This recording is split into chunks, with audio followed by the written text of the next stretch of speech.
पूछना चाहती हूँ। कपिल देव ने कहा माँ माँ पूछो।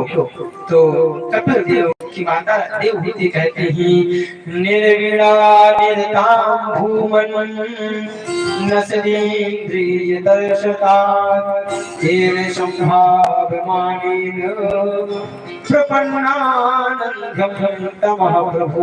हे प्रभु, मैं ये जानना चाहती हूँ कि संसार में जितना सुख मैंने भोगा शायद किसी ने भोगा हो, और इतना सुख सब भोगने के बाद भी मैं संतुष्ट नहीं हुई, मुझे तृप्ति नहीं हुई है, मुझे सुख की अनुभूति नहीं हुई है। ससुराल में कर्दम जैसे महायोगी संगपति मिले, काममान में दिव्य भोगों को का सेवन किया, परंतु इतना सब पाने के बाद भी मेरी आत्मा अतृप्त है, मेरा मन अभी भी असंतुष्ट है।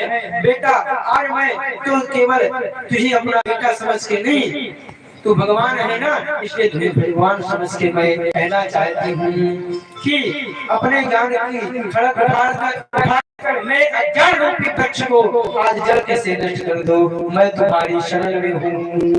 तो श्री कपिल देव जी कहते हैं महाराज 8 अध्याय में इन्होंने सांख्य योग का उपदेश दिया है अपनी माता देवहूति को, और 8 अध्यायों में कपिल देव जी ने जो ज्ञान दिया है उसको कपिला अष्टाध्यायी के नाम से सब लोग जानते हैं। कपिल भगवान कहते हैं कि माँ संसार में चाहे जितने विषय भोग जीव को प्राप्त हो जाएं, कितनी भी विषयासक्ति को भोग ले, पर वास्तविक तृप्ति से नहीं मिलती है।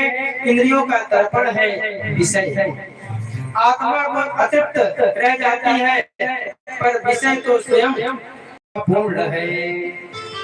तो महाराज करना क्या से सुख चाहिए, तो उस पूर्ण